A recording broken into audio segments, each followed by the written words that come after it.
नमस्कार दोस्तों। तो आज हम लोग एक महत्वपूर्ण टॉपिक पर डिस्कस करने वाले हैं। टॉपिक का नाम है लोक प्रशासन पुरस्कार 2025 झारखंड। ठीक है।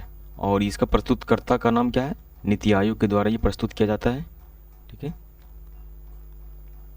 इसकी शुरुआत जो है 2006 में हुई थी। और पुरस्कार की पृष्ठभूमि में अगर देखा जाए तो लोक प्रशासन में उत्कृष्टता के लिए प्रत्येक वर्ष 21 अप्रैल को सिविल सेवा दिवस के रूप में मनाया जाता है और इस पर प्रधानमंत्री के द्वारा पुरस्कार दिए जाते हैं। अब यहाँ क्वेश्चन है कि 21 अप्रैल को ही सिविल सेवा दिवस क्यों मनाया जाता है? तो इसके पीछे कारण ये है कि 21 अप्रैल 1947 को सरदार वल्लभ भाई पटेल जी के द्वारा एक ऐतिहासिक भाषण दी गई थी और इसी की स्मृति में यह मनाया जाता है। ठीक है। इसके पीछे कारण क्या है? मनाने के पीछे कारण ये है कि इसमें नवाचार, सुशासन और योजनाओं को प्रभावी क्रियान्वयन को बढ़ावा देने के लिए। चलिए देखते हैं कि इसमें हमारे झारखंड के दो जिलों, एक सरायकेला खरसावां और गुमला, सरायकेला खरसावां के गम्हरिया प्रखंड को और गुमला जिले को यह अवार्ड प्रदान किया गया है अलग अलग कैटेगरी में। ये आपका सरायकेला, ठीक है, ये आपका सरायकेला खरसावां और ये आपका हो गया गुमला। ठीक है। नेक्स्ट कि सरायकेला खरसावां के जो डीसी हैं वो है रविशंकर शुक्ल जी। ये इनकी फोटो है। ठीक है। और देश के 500 प्रखंडों में सरायकेला खरसावां जिले के गम्हरिया प्रखंड को श्रेष्ठ आकांक्षी प्रखंड के रूप में चयनित किया गया है। ठीक है। यह सम्मान जो है एक्सप्रेशन ब्लॉक कैटेगरी में गम्हरिया प्रखंड को प्रथम स्थान प्राप्त हुआ है। और जो चयनित प्रखंडों में 5 क्षेत्रों पर फोकस किया जाता है, उनमें है आपका एक स्वास्थ्य हो गया, पोषण हो गया, कृषि, शिक्षा हो गया, आधारभूत संरचनाएं होंगे और सामाजिक विकास पर जोर दिया जाता है। अच्छा, इनके मानक क्या होते हैं? तो इनके मानक यहाँ पे 4 मानक आपको स्क्रीन पे दिख रहे होंगे। पहला है सामाजिक आर्थिक संकेतक। इसके तहत जो है देखा जाता है कि गरीबी दर, शिक्षा का स्तर क्या है, जैसे साक्षरता क्या है वहाँ का, स्कूल में नामांकन की संख्या बढ़ रही या घट रही, इस चीज़ को ध्यान में रखा जाता है। साथ ही ड्रॉप आउट रेट को भी काउंट किया जाता है।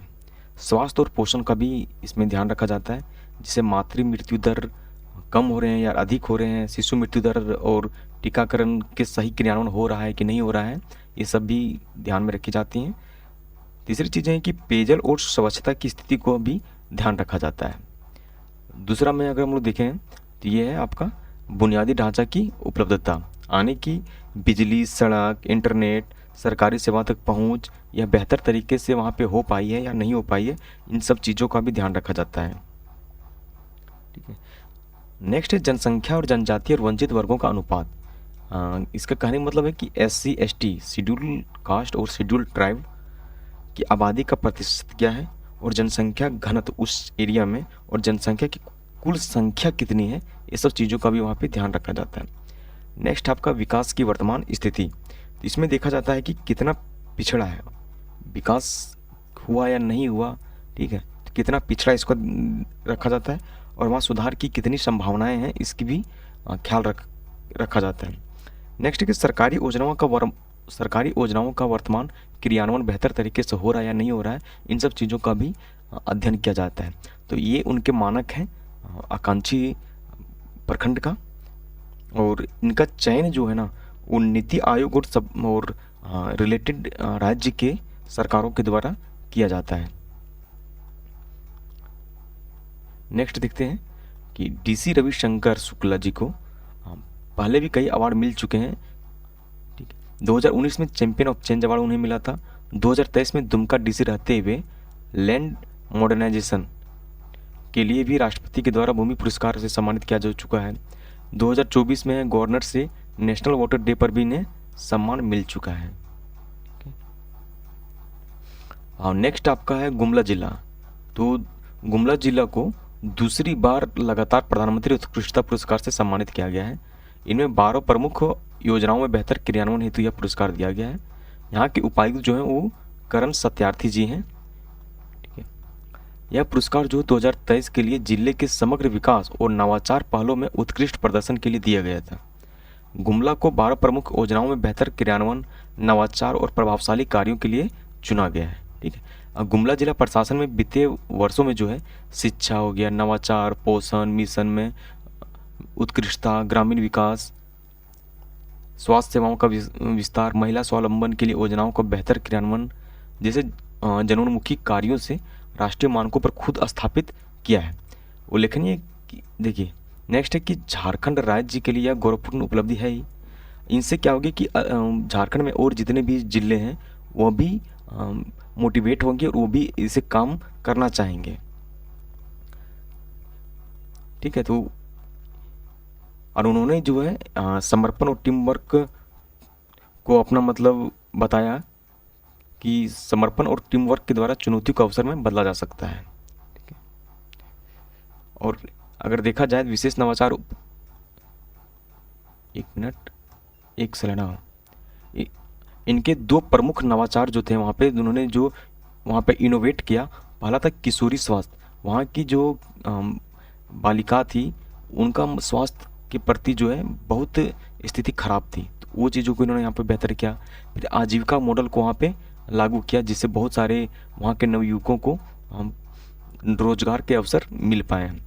मानक यहाँ पे था नवाचार, प्रभाव, स्थायित्व, दोहराव की संभावना और शासन में सुधार।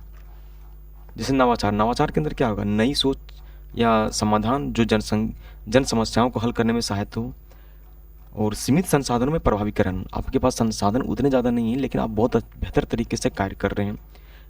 नेक्स्ट है प्रभाव।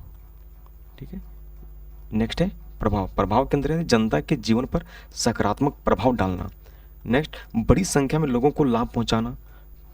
नेक्स्ट है कि सामाजिक और आर्थिक सुधार भी करना। अगर हम बात की जाए अस्थायित्व की, अस्थायित्व के अंतर्गत है कि योजना या फिर कोई नवाचार का दीर्घकालिक प्रभाव हो और भविष्य में भी उसे दोहराया जा सके, ऐसे किसी योजना का क्रियान्वयन करना, भविष्य में भी इसे दोहराया जा सके हो गया। दोहराव की संभावना। ठीक है, दोहराव की संभावना इसके अंदर है कि जिलों राज्यों में लागू किया जा सके। जैसे मान के चलिए ये गुमला जिले में लागू है, इसको अन्य जिलों में भी लागू किया जा सके। साथ ही साथ ध्यान रखा जाता है इसको अन्य स्टेट में भी लागू किया जा सकता है। ठीक है, नेक्स्ट है शासन में सुधार। शासन सुधार की पारदर्शिता, जवाबदेही और जन भागीदारी हो, ऐसा ना कि वहाँ पे करप्शन ज़्यादा हो, ये सब चीज़ें कम होनी चाहिए, और सेवाओं की गुणवत्ता और गति में सुधार हो। ठीक है, तो ये थी हमारी झारखंड के लिए गौरवपूर्ण मोमेंट है जिसे मुझे लगा कि आप लोग के साथ सेलिब्रेट करना चाहिए। तो ठीक है, फिर मिलते हैं किसी अगले वीडियो में, तब तक के लिए धन्यवाद।